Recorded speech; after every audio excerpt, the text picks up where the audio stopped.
Hi there, my name is Kendrick, and today I will interview Jessica and Yvonne.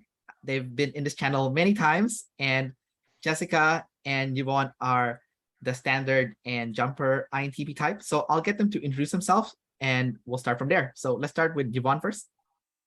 Hi everyone, I'm an INTP, double feminine, consume, place, sleep, blast. And then Jessica. Hi everyone, I'm an INTP jumper, double feminine, TISI, sleep, consume, play, blast.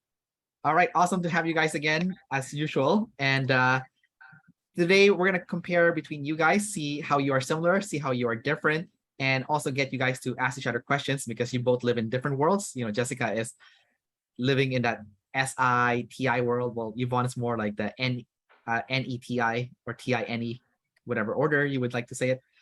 So let's go with who wants to ask the first question first? I want to go with questions first before we jump into me asking questions. Does anyone have any particular questions or no? If not, I'll ask the question first. Do you have a question, Jess?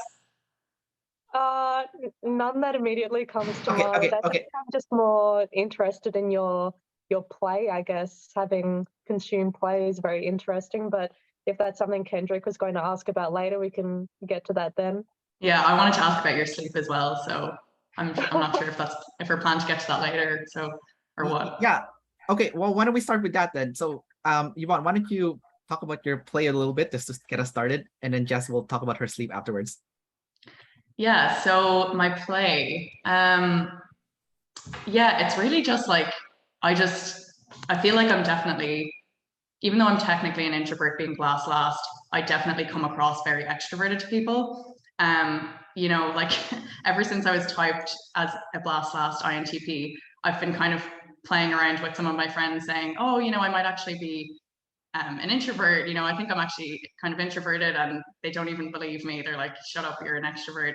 Obviously, because I think there's a misconception as to what introversion and extroversion is. I think a lot of people equate extroversion to how outgoing you are, when it's really just like you're kind of more where you place more of your energy, like are you building your internal world or not. But anyway, basically it kind of makes me very outgoing. You know, I love pinging off of people, kind of the back and forth kind of play energy. Yeah, sorry, this is such an overview, by the way. But yeah, no, I love my play. I think it kind of makes me, yeah, want to just have fun with people a lot. And yeah, I think it kind of makes me appear less kind of like an IP as well. Because I do just like get energized from spending time with people a lot of the time. But then of course I still have a social battery, so I need to recharge that. But yeah, that's kind of like an overview. If you have any specific questions about my play, of course ask, but that's a kind of an overview. All right. Yeah, that's really good. Yeah, I can understand what you're saying with like how your play would be, because I've still got a bit of access to it, so it's not completely missing. But yeah, to not have that internal sleep world, like heightened all day, every day, I can't imagine what it would be like without it. I think I'm a bit envious because it, you know, having high play gives you I don't know, an opportunity to come out of your shell a bit more and practice that FE and vibe with the tribe. Yeah. And I know whenever I'm using play, it's awesome fun. It feels great. So yeah, that's awesome. Yeah, it's kind of like you're using FE in a savior state. So especially when you're, you know, because we're both energy Johns, if you're feeling like you're in good energy, you can kind of very much so lean into the FE, maybe more so than someone with demon play or whatever. So but yeah, I'd be curious to hear about your sleep, because it's definitely something I need to do more of. Like, you know, I think sometimes I just like overdo the play, and then my body just tells me, okay, no, you, like, I'm shutting you down, like you have to do the sleep now. You have to process, you know, because especially, you know, we don't have FI, so sometimes there's like a buildup of emotions that I haven't acknowledged as well due to lack of sleep and stuff. So I'd be curious to know kind of what's going on in your internal world. You know, what is sleep to you? What is sleep processing to you? What are you doing every day as a lead sleep? Yeah, well, I mean, you've still got sleep third, so you've got the balance, but in a way that also makes you more aware of like that drain and energy because we are energy dominant. So you're going to Yeah. feel it a lot more than the sleep blasts do, which is Yeah. great, but also not so great. Yeah. Sleep, uh, it's like what Shan says all the time. Everyone thinks they lead sleep, and then it's like if you actually lead sleep, you're like, please take this away from me. Really, yeah. Yeah, it's just Does it feel like a burden at all? Like not a burden, but is it just like so overpowering? Like you just have to pay attention to it all the time? it's like the feeling of you wake up in the morning and your battery is already blinking red, 5% remaining sort of feeling.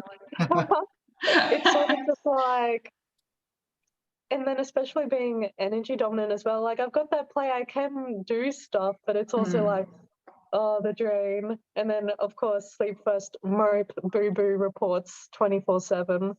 Yeah. And then double introversion. It's sort of like, I'd say it's like a bit of a broken record in your brain. Everything, every small thing you think of or you're going through, you're sort of reprocessing over and over again in your head, trying to, I'm not even sure why. It's just a bit of an addiction. Yeah. I actually heard from one of my TISI friends that it's like you're going over known information to see if there's anything new that you can pull from it. Do you feel like you're doing that at all? Yeah, it's sort of like trying to reach a conclusion on it or a standpoint Okay. going forward. Yeah, it's a bit weird. Yeah. That's definitely a contradiction right there, pulling something new from your known information. Like, Yeah. Yeah. yeah. Yeah. So I'm curious, Yvonne, as a lead play or play savior, is it easy for you to make friends? I would say so. Yeah. And I think though sometimes like when I'm making friends, I'm like really leaning into my play. But then I think over time they start to see the sleep side of me as well. So but yeah, initially I think in interactions I started out very like playful, kind of like, you know, trying to be bubbly and charismatic if I can be as an energy dom. But yeah, I think it does help me in making friends definitely because I need to ping off people. Like that's something like I need to do as because it's my savior. So yeah, so people are really important to me. I would say I have a lot of friends. I'm not sure if it's exactly because of my play, but I think it does help definitely. Yeah. And then do you like to go out of your way to like hang out with people and make make friends and whatnot? Yeah. So I think because I'm NE as well, like because I'm OE, it's like I love the new. So it was so exciting for me to move to New York to make new friends and like to already have my pre-existing friends home in Ireland. So yeah, like the possibility of making new friends really excites me as well and meeting new people. I think that's kind of like NF play. Yeah, it's kind of you kind of get a lot of fulfillment from people essentially. So yeah, it definitely helps. And how do you go about like making new friends? Like, Well, I think for me anyway, in New York, you know, like your workplace, and then I actually just like talk to people like at bars and restaurants and stuff as well. Like I talk to a lot of people at my work. I work in a restaurant, and then sorry, this is like last shit show. And then and then when I'm like out at a bar, like I'll just talk to people. Like I actually made some really close friends just from us all connecting like at a bar together, you know. So like I'll kind of like talk to anyone. I feel like you have something to learn from everyone if you approach socializing in that way, it makes things fun. You know, like what kind of perspective do they have on the world, and you know, can we have an interesting conversation about it? And yeah, so I'll kind of make friends easily, just yeah, like that. you're a bartender then, or something, or I'm a waitress at the oh, moment. waitress. Gotcha, Yeah, but I'm gotcha. gonna try to get a more big boy kind of job now in the next few weeks, which I don't want to do because that's kind of yeah, that would mean I have to organize myself more to get that job. So yeah, I'm like avoiding kind of doing the SI for a few weeks. What's a big It's not what's that a bad. big boy Come on. job? What'd you say?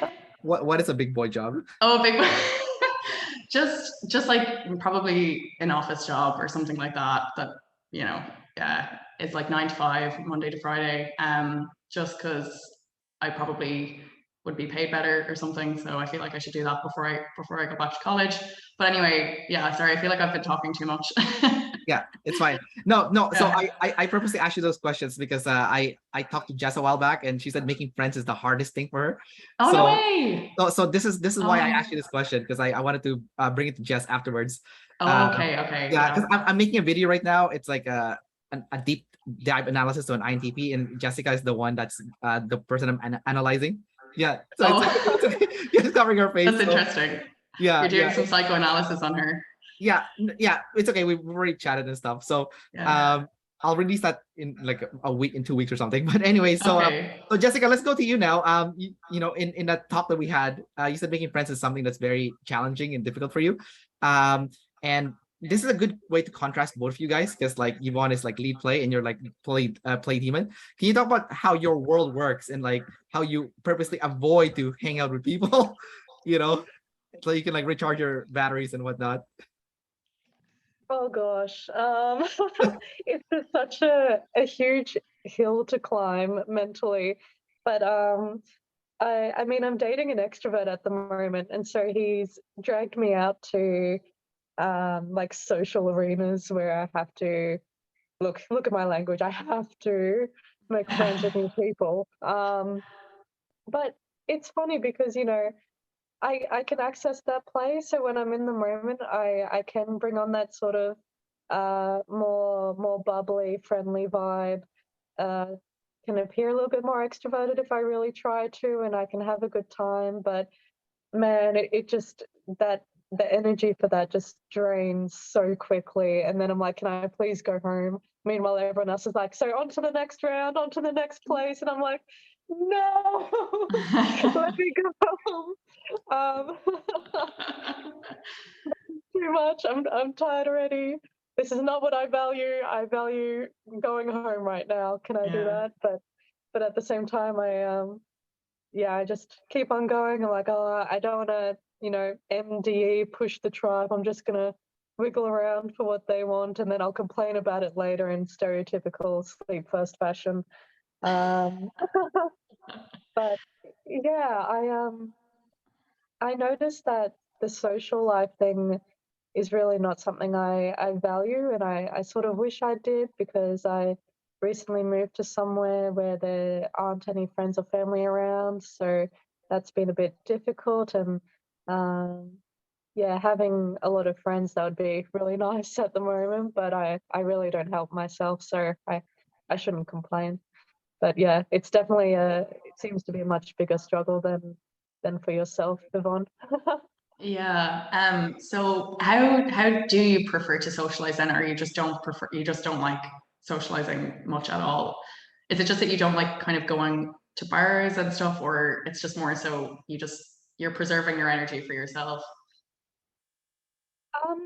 Well, I watched the ISTJ standard and jumper video that Kendrick just did, and they had the SI at the top, and I noticed a similar thing with, we can do new, but it's when someone else brings us into that situation, then we're fine. So it's more like I just need someone to pull me along to these sorts of things. I'm not going to naturally seek to do it, if that makes sense. Yeah, because you see that online a lot, that introverts and extroverts befriend each other a lot for that reason, because the extrovert is like, come on, let's go out, and so it provides a balance kind of. Yeah, exactly. Yeah. When you guys make friends, is there like a specific archetype that you kind of gravitate towards? There's something I noticed about INTPs that's very interesting. I find that INTPs make friends with everybody in general. But that's just my, like, what I've seen so far. I don't know if this is like accurate or just like the small sample size I've seen. Maybe Jessica's more picky than Yvonne. I don't know, but we'll talk about that in a second. So Jessica, well, let's talk about you first, and we'll go to Yvonne. Are you more picky when it comes to like choosing who you spend time with and hanging out and whatnot? And what's your criteria to determine if like someone is a good friend or someone that could be a good friend or someone that you would date, you know, like what are your criteria? I think I'm sadly, it's such a negative trait, but I think I am quite judgy. I yeah, I've got no reason to be, and I definitely shouldn't be, and I'd hope people wouldn't judge me as harshly as I judge others, and I should do something about this. But it's just naturally, I think, yeah, I think if people are too, I don't know, immature or being too silly or irresponsible, or they're strongly going after causes that don't make sense to me, or stuff like that, I get judgy. So What about you, Yvonne? Same question.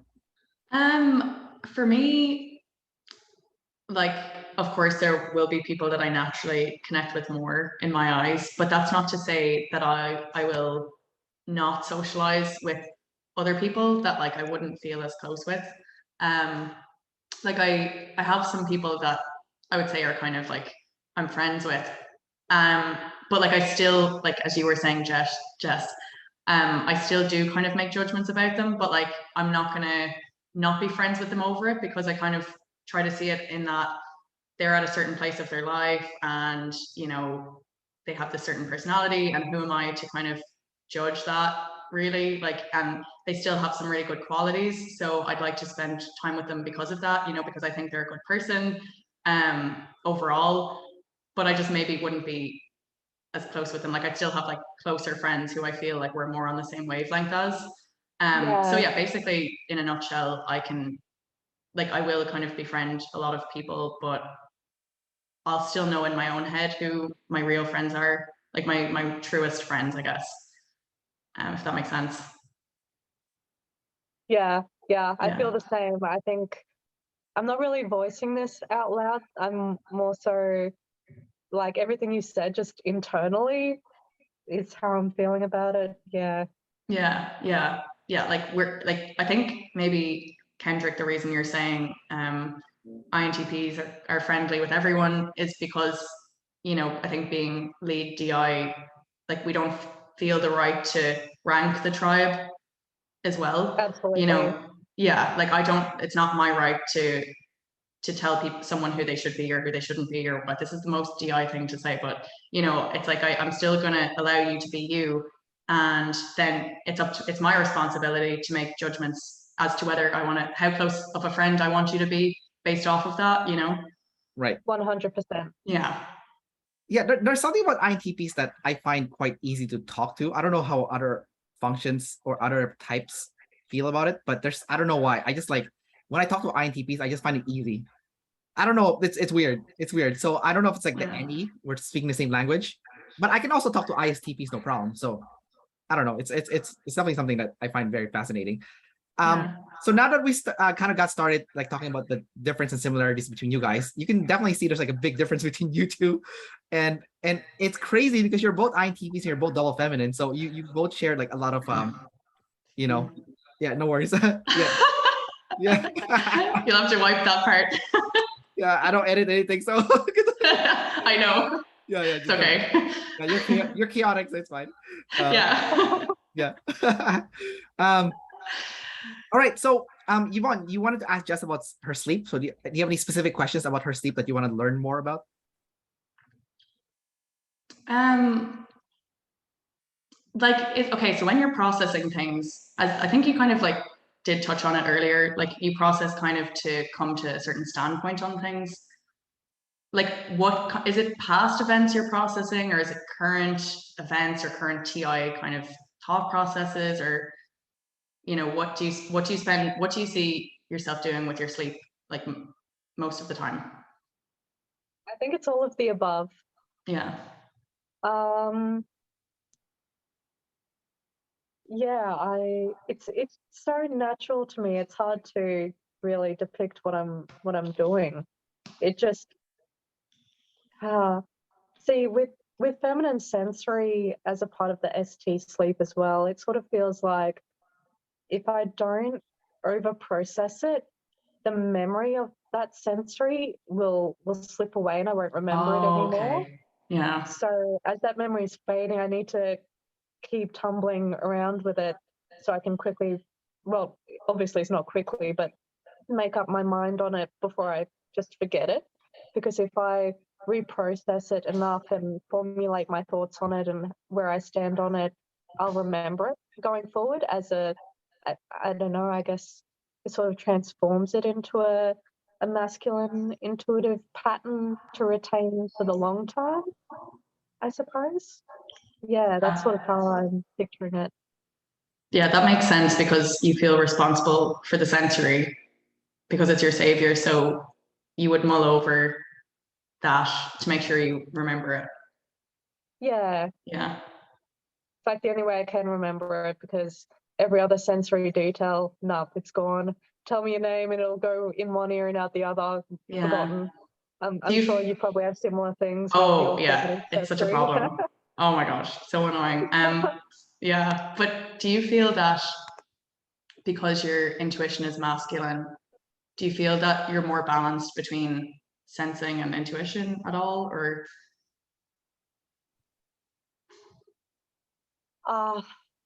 I was trying to self-type for 2 years before I got my type, and I was always thinking any savior of some kind. But as I've done all that sleep processing and reflecting on it these past few months, I've realized that there is quite a big gap.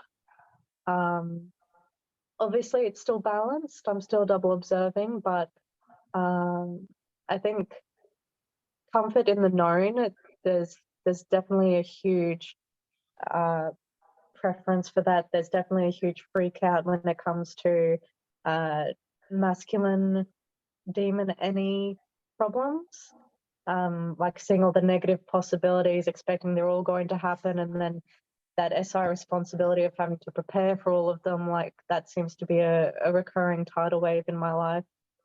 So that's something I was going to ask you as well. Having that masculine any as a savior, do you experience those thoughts of the negative possibilities that might happen and needing to prepare, or what's your take on that from the flip side of those observers? Yeah, from the flip side, I'm definitely more so fixated on positive possibilities, like positive future outcomes. I'm kind of like a glutton for them, to be honest. And it definitely, yeah, keeps me in the imagination realm a lot. Like I just don't like to acknowledge, you know, negative future possibilities at all, like any demons, do.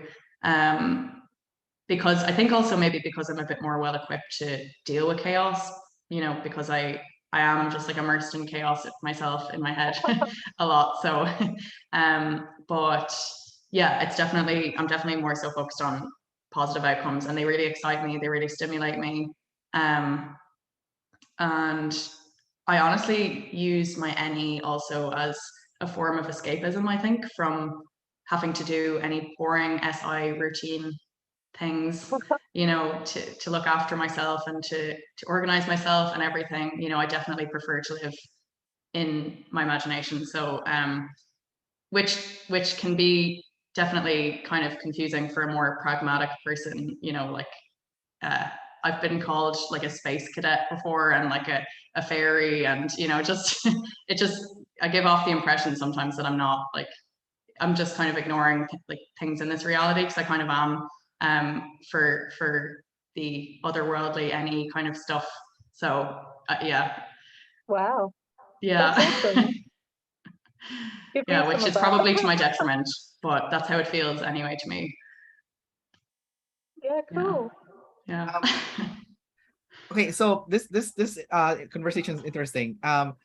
So Yvonne, you said you're being called a fairy, or yeah. leaving the planet and stuff. Yeah. So Jessica, you are ST savior, so you're like very concrete in like Boring. how you approach things. It's boring, but it's concrete. It's more realistic, right? So it's like the opposite of Yvonne. Can you talk about some of the benefits that you've had personally with that ST as savior, and then also some of the benefits that you've personally feel like you've had because of that lead ST sleep. Because if you look at a lot of like super successful INTPs, they all have savior sleep, like almost all of them. So it's definitely like a superpower. Like there's something to it, right? So even though it's boring, it's useful. Can you talk about like somehow some of the ways you benefited from that? I mean, for me, myself and I have benefited from the amusement of seeing all these smarty pants types that are similar to mine who are doing really well in life. Being the same type as Elon Musk has been amusing. But for myself and how I've benefited from it,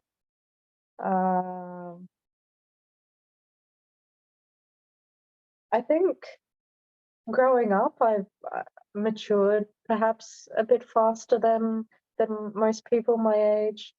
I would say I've had a more realistic view on things growing up. Sometimes people see that as being negative. I see it as being realistic. Yeah, it's hard to say whether that's a last thing or yeah, because even though I'm SI savior, I don't see my life as overly ordered, and yeah, just having that blast, not being very productive. I don't really see it working to come up with an example for you. Sorry, Kendrick. No worries, it's fine. Okay, I do want to ask you guys about your extrovert feeling at the bottom, and let me know how you both experience it. So when you have an introverted function, normally you can conclude a point yourself, right? So I have introvert feeling, so I prefer to process my own emotion myself, and then I can come with my own conclusion to stuff that I feel. And I'm pretty sure that you guys do something similar with your TI, except with the logic and reason. But everyone, even if you are lead TI, you still have feelings and emotions. And unfortunately for you guys, it's in the very bottom. And even if you want to push it away, it's not going to go away. It's still there no matter what. And because it's extroverted, the only way you can resolve an emotion is to talk it out, right? So I want to know how you guys, what's the best way to put it? How do you guys resolve your feelings in an extroverted way when those emotions start rushing out, whether it be positive or negative? Okay, like I know Yvonne has savior play, so that kind of helps. But Jess, it's gonna be probably harder because it's like double demon. Yeah, I'm going to need time to think about this. So Yvonne, if you want to take the lead. Yeah. So Okay. we'll go with Yvonne first. So like, yeah, what do you do with feelings, Yvonne? Suppress them and repress them. No, when I realize, there's a buildup of emotions, see, because it's still a demon, like it does help to talk them out. But I think sometimes your emotions are like embedded so deep and you don't even know why you're feeling what you're feeling to even talk it out. So I do try to process them myself a lot of the time. Also because like sometimes it feels a bit awkward to like say it to other people because it's demon as well, my emotions. So what I do, I have a little ritual now where like I'll like listen to like some shamanic drumming or something like that and just like allow the emotions to come up. And as soon as I feel one emotion, it's like I catch it. It's like playing a game of catch. And then I'll just like breathe into it, like feel it as intensely as I can, because I feel like that's what helps me process it. Like just allowing myself to feel it as much as humanly possible. And I think that's called body work. I don't know. But yeah, I'll just like continuously do that for like an hour. So it's like I make a schedule to like process my emotions, which is kind of hilarious for like savior feelers probably. But yeah, I'll set aside time to do that every so often, especially if I'm not feeling in a good mood. I'll know, okay, well, it's probably because I've been suppressing emotions. It's time to feel them and address them. And it's interesting when you feel them, sometimes then you kind of know why you feel it. It kind of comes to mind like, oh, well, this thing happened, or this memory comes up, or whatever. But then to answer your question more about talking it out, I definitely do have some really close friends that I'll feel comfortable talking about my emotions with, but it's like, I also don't think it's appropriate to like constantly burden people with your emotions either, you know, so that's why I try to do it myself too. But if it's a really big thing and I feel like I need input on it, I definitely will like talk it out with people. You know, if it like if a certain event happens in my life that was like a bit upsetting or traumatic, I'll like tell everyone and then I'll hope that like, you know, they give some good feedback or whatever on it, so that I know what to do, yeah, going forward. Anyway, yeah, that was my answer. But I wonder, is that different for you, Jess? Yes and no. That's interesting that you can sort of create a little schedule there for feeling Yeah. out your emotions and taking them on. And I wonder if that's having that access to the FE through your animals that helps you do that. I think for me, it's like, because I've got blast and play in the bottom, I just have next to no access to it, so it becomes even more scary, I suppose. Yeah, emotions.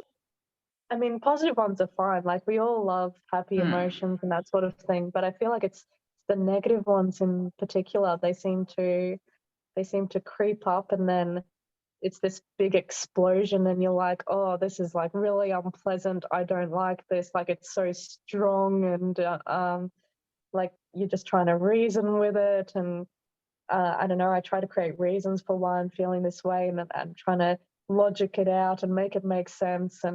And even if I provide reasons for why I can't feel this way, sometimes that'll take it away, sometimes it won't, and that'll just be so frustrating.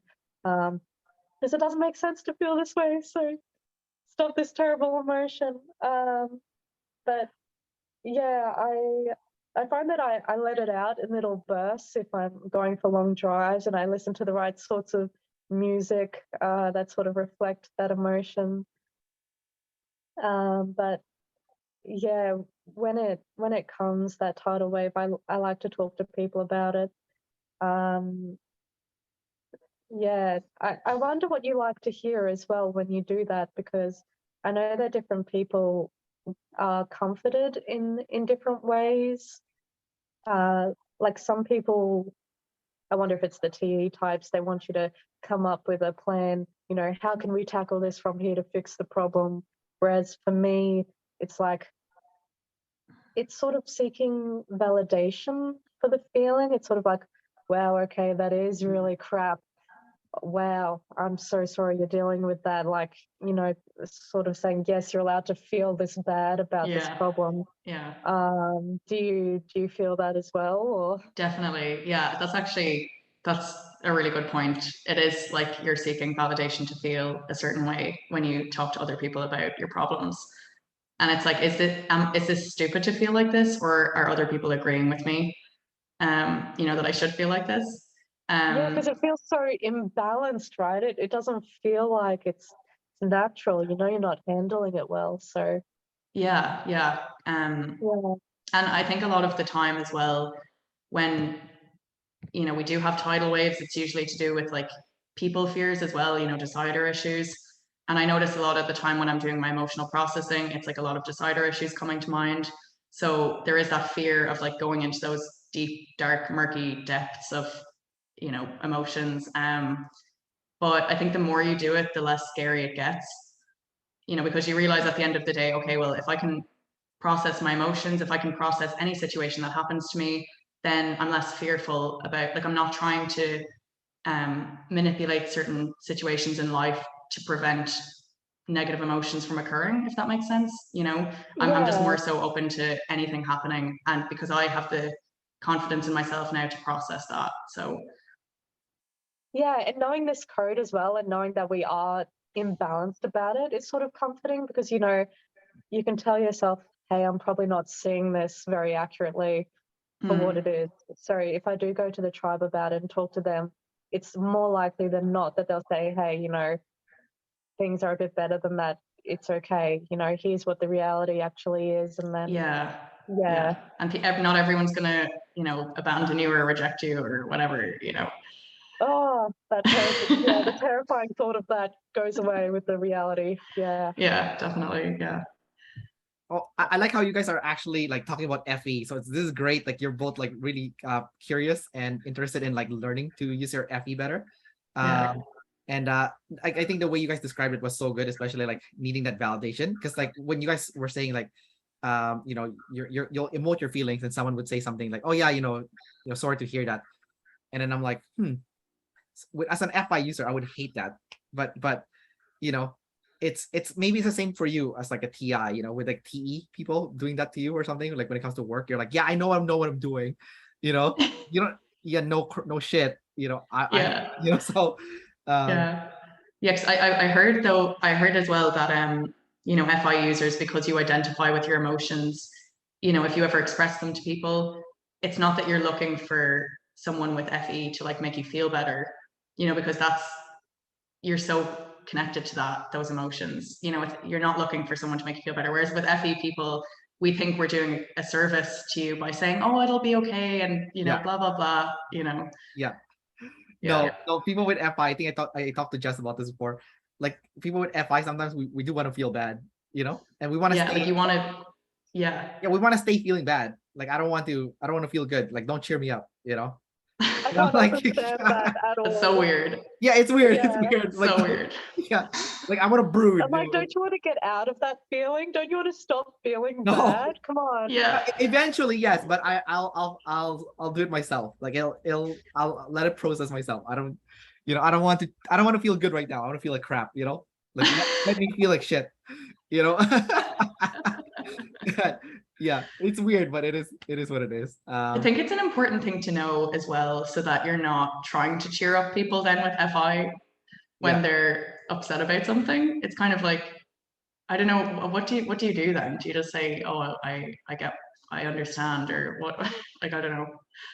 I think for FI people, they want you to also share a story where it also like how it also happened to you, like a similar feeling. So but they don't want you to like cheer them up or anything.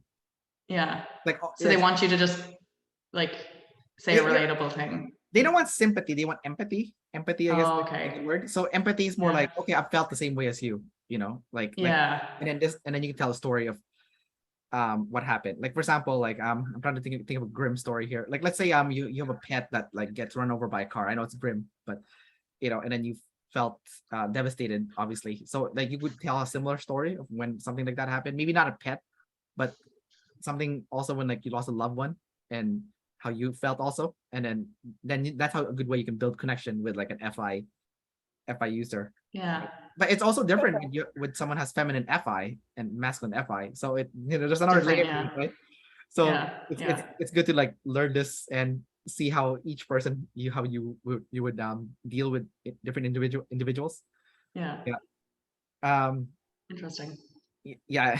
Well, I can see you guys are really like fascinated by this for some reason, but I know it's just so unnatural for us. Yeah. I was like looking at you guys. I'm like, whoa, you guys are like, I was like, whoa, this is like interesting stuff. We're like TI thinker brain, like, wow, and now analyzing this, like, taking it all in. Yeah, no, I think it was like the crazy thing was like I saw you both do the same thing at the same time. So I was like, huh. Still an INTP, you know? Yeah, still INTPs, yeah. Confused by emotions and all of that. Yeah, but okay. So I want to go to the opposite now with TI. I interviewed an INTP a few days ago, like the Playlast INTP. And I like how super honest she was about like TI and having like a big ego and stuff. And well, she was talking about being a teacher and she said that there's like a limit how much she's willing to go out of her way to help a student, because at the end of the day, she's still like the star of the show. And if she's not the one that's being validated, then and I'm paraphrasing this, by the way, this is not like the exact thing that she said. You can watch it obviously to get the exact thing, but that she rather go to a place where she would feel personally validated. Like she still wants to help the students and stuff, but there's like a limit to it. So, and I like I said, I like how honest she was about like the TI ego. She's like, yes, I have an ego, and she doesn't see it as a bad thing, you know. How do you both see your own ego? You know, TIs, especially masculine TI, I would presume, would probably have the biggest ego of all type. Like that's how I perceive it, you know. And I don't know how it is with like the ISTPs. I kind of feel like the ISTPs actually have a bigger ego than INTP, especially Dave and Chan pumping them up so much, you know, in their videos. But what are your take on your personal ego, like, and whatnot? What's your opinion? Does anyone want to jump in first with this question? You're not gonna get tribe hate, don't worry.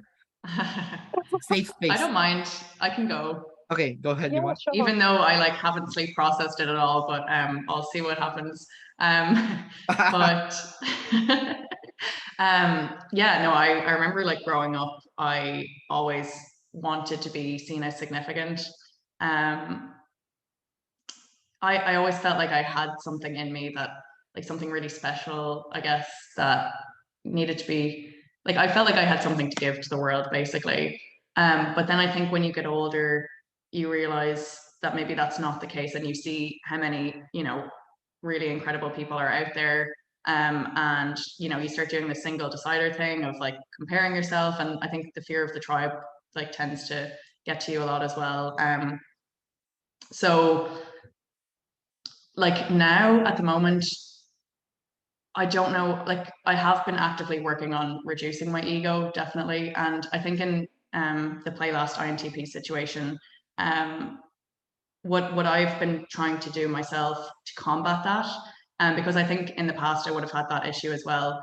I think what I try to do now, if I see someone else like really succeeding and happy in their lives, I say to myself, isn't that amazing? Because there's enough stuff.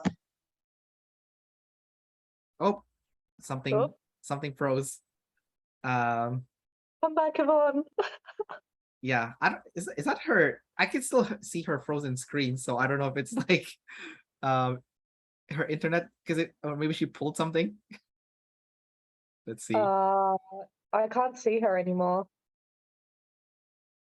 Oh, did she go missing from your screen? Yeah. Oh, okay. Strange.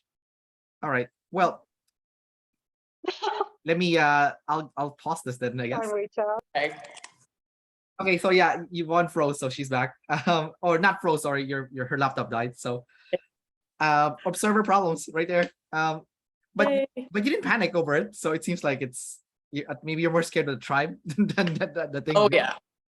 These is nothing. Yeah. So anyways, where were you?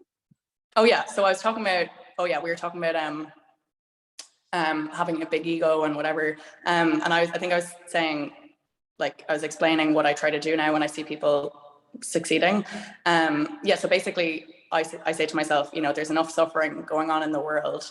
So if someone's happy, that positively, and this is a very FE thing to say, I think, but like one happy person will positively influence the emotions of many happy people or many other people, and it'll make everyone more happy. So I try to see it in that way now, because I definitely would get like envious and jealous of people before with my TI ego, you know, because I would think to myself, like, why isn't that me? And then it causes you to be hard on yourself as well, and to set higher standards for yourself. And it's this whole loop of setting these really high standards and, you know, not meeting them, and like, you know, self-loathing if you don't meet your standards or whatever. So it's definitely a healthier way to be, I think, just to be happy for people. And it's easier said than done, but with practice you get better, definitely.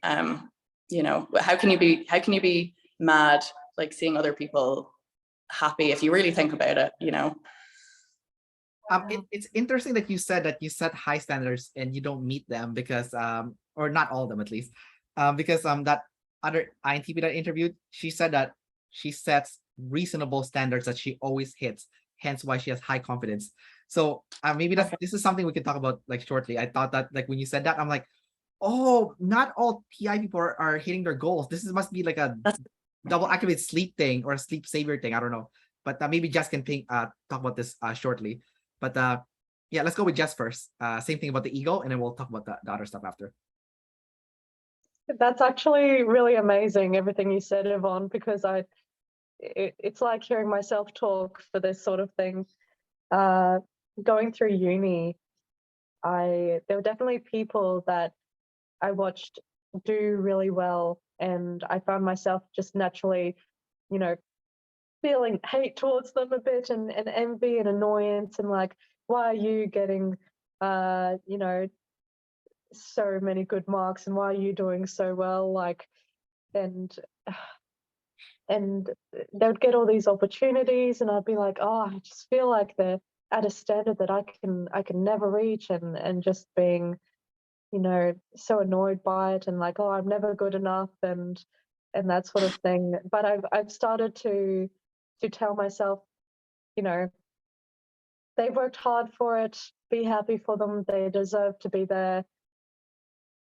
If you tried hard enough, you could do the same thing, and just be happy for them, that sort of thing. So yeah, it sort of feels like there's expectations that I put on myself. They're not coming from anyone else. It's sort of like everyone else can tell me that I'm doing a really good job, but if I don't think I am, then it makes no difference. So I think there's a lot of pressure on myself to meet my own standards, and when I'm not, then I sort of become my own bully, I suppose. So and going back to the whole ego thing, normally I wouldn't say I have much of an ego, but as I try and be more self-aware of this sort of thing, I have noticed it a bit, especially in conversations with people who might have a different opinion on something I feel strongly about. I mean, if it's a conversation about something I haven't really looked into or don't really have an opinion on, then I don't really judge at all. But if it's one of those couple of things that I have in my SI box, and I've TI drilled all the way down to the core of it and consumed all about it and that sort of thing, then I can definitely have a bit of a ego when talking about it, for sure. Yeah, I think it hurts the most as well when someone's succeeding more in a realm you care about, you know, that your TI has an attachment to or whatever, you know, because you tell yourself, oh, well, that should and could be me, but I'm just, especially with Blast Last, I'm not getting started. Like, I'm not even getting started, and I'm envious of people who are doing well in that realm that I'm not even trying that hard in anyway. Like, it's so much effort, everything they're doing, and can't even get started. So much like they're getting started, and we're just like, I mean, so I think, and then I think maybe there's also a fear of even getting started, because it's like, okay, well, for me anyway, if I get started and I'm still not good enough and I still don't reach my TI expectations of myself, then that's a real, that would cause a lot of self-loathing. So maybe unconsciously I'm avoiding starting because of that as well. The comfort zone. Yeah, definitely. Yeah. I think you guys just unlocked the version of like FE to FI with TE with TI. So like, you know, earlier we're talking about like if the FE person is trying to cheer up the FI, it's like not good.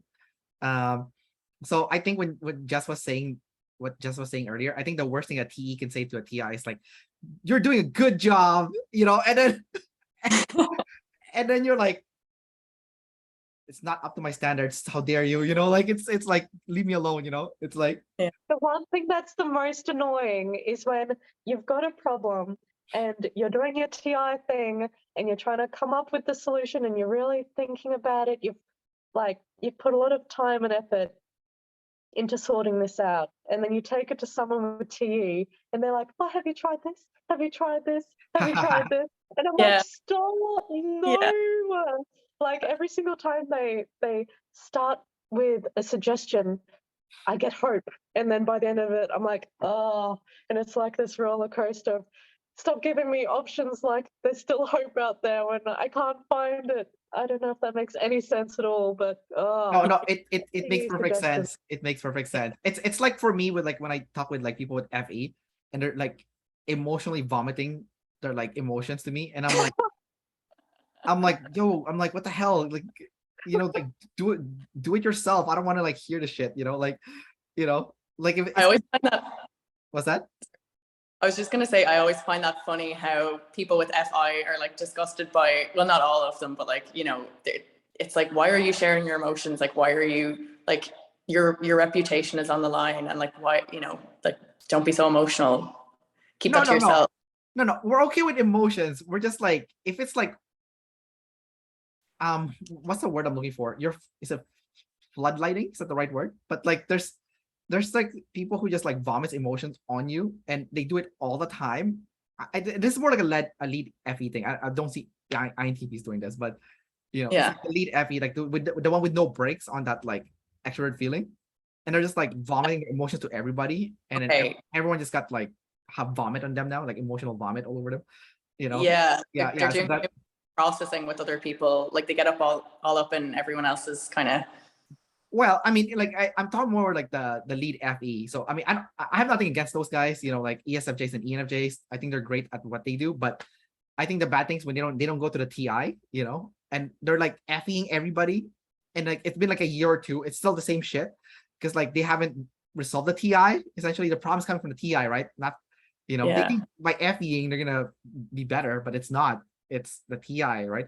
So, but anyway, Yeah. since we're on the topic of EJs, you guys were using the word self-loathing a lot, so that's kind of like the EJ swing, right? Self-loathing. When does that happen? And besides self-loathing, do you guys also have identity issues when that swing happens, or is it mainly self-loathing, like when that EJ swing occurs? When I'm having an FE swing about people, for example, if I speak a truth and it offends someone, and then I see them upset, and then that then enacts the swing of feeling absolutely terrible. It's like this big wave of instant depression, like, wow, I'm terrible, I've upset someone, that's it, I'm kicked out of the tribe, I'm the worst person in the world, that sort of thing. That's when mine hits. I don't know about Yvonne, but yeah, that's my biggest one, I think, hurting other people and then feeling like absolute dirt about it. Yeah, I would experience that too. It's like you cross a line with your TI sometimes and you don't even realize you did, until you see certain emotional reactions to it. And yeah, then I think sometimes though, if you feel like you were justified, or well, like you kind of justify it to yourself, like, oh, well, it's just the truth and I'm being honest or whatever. But we're human at the end of the day. Like, there has to be a balance between, your TI truths, because they're not always right anyway. And then obviously, yeah, like, considering the emotions of others. But yeah, for me as well, I think self-loathing happens. Yeah, I think it is if I feel like I'm being a bad person in any way, or yeah, I haven't really thought enough about it. But yeah, and I think also if I'm not meeting my standards, I'm not sure if that's really the EJ swing though, but yeah, it's more so just like feelings of not being good enough, like I'll never be enough, and it can just kind of it kind of happens just like, every so often. Like sometimes it is triggered by, like upsetting people, and then other times it's just triggered by your own kind of assessment of yourself and how you're doing, and whether you're being a good person or not, kind of stuff like that. So yeah. It's interesting that you guys are talking about like, oh, what happened to Jess? It's her turn to have observer issues now. Oh, but it's not just me. Yeah. Anyhow, I don't know. Jess, are you okay there? I'm okay. The whole thing just muted for me for some reason for a few seconds, but I'm back. It's that AI that came alive, you know, the new news with the Google thing. Anyways, I'm just kidding. Yeah, they're listening to us. Yeah. I was just going to say before we move on that with the whole FE swing, I wonder if Yvonne feels the same about this. It feels even more deep and painful and frustrating when that truth that that opinion at least that you've shared that has hurt the other person, if you feel really strongly about it, and like if that is in your box that you've looked into, and it's an opinion that you hold strongly, and that's the opinion that hurts someone else, because I don't know if you have that same inner voice that's like, why can't you handle this truth? Like, why can't you handle this opinion? Like, you shouldn't be upset about this. I really wish you wouldn't get upset about this, but it has upset you. And that's where it's that sort of annoyance, but surrounded in all this pain and hurt and guilt. Does that make sense? Yeah. With feminine demon SI, I can't really bring up any specific examples to mind, but I kind of know what you're speaking about, definitely, in general. But yeah, sometimes I think to myself, and I think it's because we, like, lead TIs are just like, you know, ruthlessly independent. We expect everyone else to be as well. I don't know if ruthlessly is the right word, but yeah, whatever. We're just very independent. And so if I'm in a situation where I should have been considering the FE more in the situation, I think to myself, oh, well, I wouldn't expect them to do that for me because I'm independent. And I would try to understand their reasoning. Like, I would try to understand why they came to that conclusion, as opposed to expecting them to put out for me. You know what I mean? Like, do you experience that? Asking them for how they got to their reasoning and that sort of thing. That was sort of why I considered being on the FITE axis, because I'm like, I'm going out and asking everyone what their opinion is on things, and I'm like, that must be TE, right? But it turns out that it was just like, what's your TI and how does it compare to my TI, sort of thing. Yeah, so that was interesting too.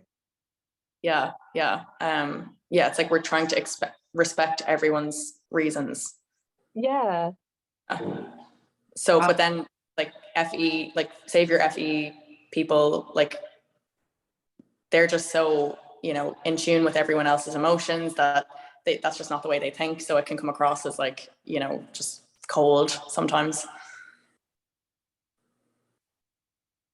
Yeah, very good. Yeah. So earlier you guys were talking about like getting kicked out of the tribe if you're like your TI is too strong and you like offend people. From a realistic standpoint, that where I've seen TI people get kicked out in like my own, not kicked out, either get massive tribe hate or they get banished for a short time or whatever. Yeah, like in my group of friends, we have banished TI people. It has happened, but it's not because of their truth. It has never been the TI truth. No, they only got banished for one thing. Both the two I have two TI friends. One is ISTP, one is INTP, and they both got banished at some point before. And the thing that they banished for is not blasting, and it's not being info dominant with their communication, and leaving the tribe hanging without communication. So it's like basically making plans with them, and you know, this doesn't work for me, so I'm not gonna say anything to you. And everyone's like waiting for an answer, and they're like, what the hell? And eventually people get fed up. It's like, okay, fine, you're out, right? And then the person doesn't think they did anything wrong, but silence is also wrong. So you know, you have to say something. You have to say. Yeah, I think like TI people are just no machines. I personally haven't had a problem not expressing that. I'm quite comfortable just saying, no, sorry, it doesn't work for me, bye. Like, I don't think I'd be silent on it and ignore the group and then eventually get kicked out for not communicating that I didn't want to do something or something didn't work for me. But yeah. Well, I think the biggest problem is not the no. It's like, give me a yes or no. No answer, it doesn't, it's like it pisses everyone off. So, you know, give us a yes or no. We don't care if you're gonna come or not. Just give us a yes or no. Okay. and then they're like, oh, I'm like, you know, and then no show or whatever, and then everyone gets screwed. So, but that's it. That's all my take. I like my TI friends, but like the time I remember them getting banished was from not being info dominant. It's like, you know, hey, communicate with us. If you don't want to come, don't tell us you don't want to come. We don't care. We don't care as long as you tell us ahead of time, you know? Yeah. So I think sometimes as well, if they're both OE, it's like they want to keep their options open and they want to let it sit for a bit. And then the lack of DE is like they're not considering everyone else's needs and the fact that everyone else needs to be informed on whether they're coming or not. So it's like a combination of all of that. But yeah, I'm sure it can be so you've done frustrating. this. You've done this before. Yeah, Yeah, I think it's more like an OE INTP thing, like blast last, you know, keeping the options open until like the last minute. Yeah, and then everyone gets pissed off. You're like, okay, we'll close the door for you, you know. Yeah. Yeah. So you learn. I'm responsible for SI to just not give an answer. What's that? I'm too responsible for my OI to not give an answer. Yeah, or maybe that's the difference between like OI and OE, you know, like one is like, oh, too many options, I don't know which one to pick, can't close it yet because it could be the best option, you know. Which is, it's really inconsiderate because it's like you can't just try to keep your options open. Like other people are involved, like you're not the only one involved in it. So yeah, people have plans, they have their own schedules. So yeah, it's just something to be aware of, but I've definitely done that in the past. Definitely. Yeah. All right. So I'm gonna get you guys to ask each other one last question each, and then we'll wrap up the interview. Okay. So who has like a burning question for their cousin type or sibling type? I don't know. I'll say sisters since we're both girls, but yeah, sister type. Okay, sister type. Yeah. I guess mine would be, how do you see that imbalance with your SI, and how do you wish you could do SI better?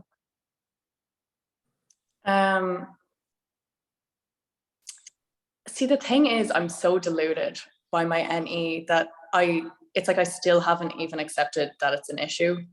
Because if that makes sense, like, because SI is just like kind of like the routine, like doing the kind of sensory routine stuff, and I still haven't accepted how important that is to do in life. Like I'll get SI tidal waves that will kind of force me to make movements in the sensory, but yeah, I guess I haven't had like tidal waves that are bad enough yet to like traumatize me to care enough.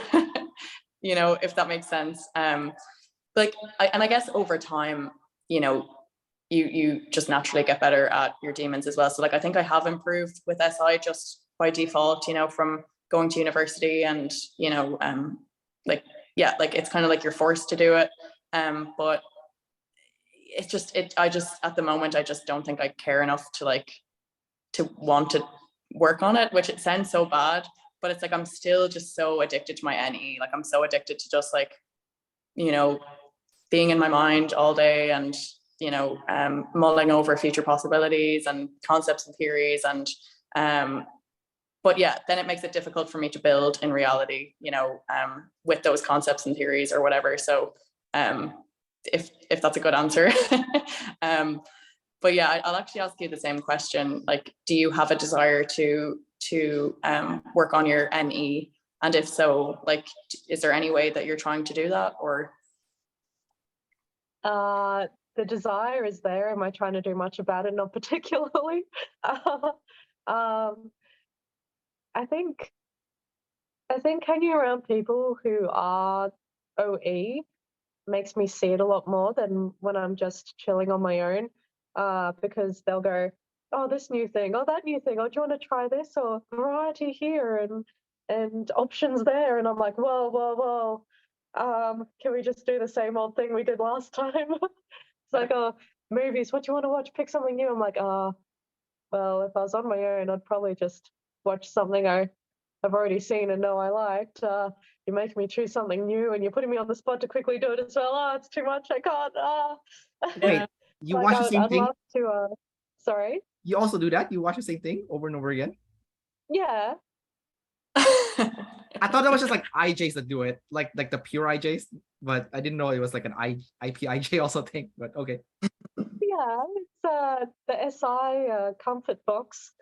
I don't really want to go after anything new. I mean, I can obviously, but it's not my first choice. I think variety is the spice of life, and I think I'm missing out if I don't have more variety in everything. But yeah, I'm not motivated as much as I could be. We both have the same issue. We're both not motivated enough. Yeah. Yeah. Well, I mean, I think the good thing about the OIs though is like in the long run, like whether that be like career or whatnot, you do become like the reliable go-to person.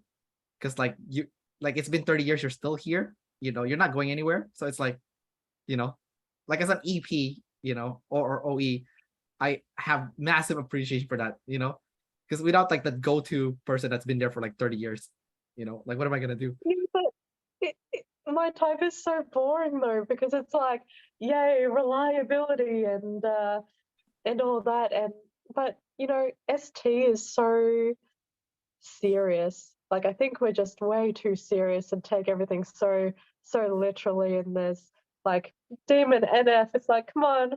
I mean, sometimes NF. Sometimes I see it in the world, and I'll have a little moment, and I'll go, "Oh, look at the way the sunlight comes through that leaf. Oh, how pretty!" And I'll have a little NF moment. But like 95% of the time, it's just boring, literal robot.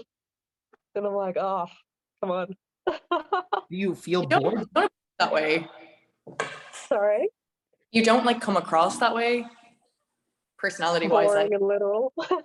Yeah, no, you don't. I mean, maybe your everyday routine is, but like, you don't come across that way. I don't know. Oh, thank you. A few moment. Well, you both still have the same play, right? So yeah, exactly. Yeah. So when you do use your play, it's Yvonne like, maybe Yvonne's more like savior, so it's more like fluid, So yeah. All right. Take that. So we'll wrap this up here. So thanks guys for coming out here and doing this panel interview. I'm also glad that like Yvonne moved to New York, because then it's easier to schedule this, because like before you were in Ireland, and it's like, oh my god, Ireland, Australia, Canada. I was like, oh Jesus Christ, those like observer issues right here. But yeah, no, it's good that we got this together and stuff. Yeah, it was good to work it out. Yeah. All right. It's been awesome guys. fun. Bye. It's been so fun. Bye.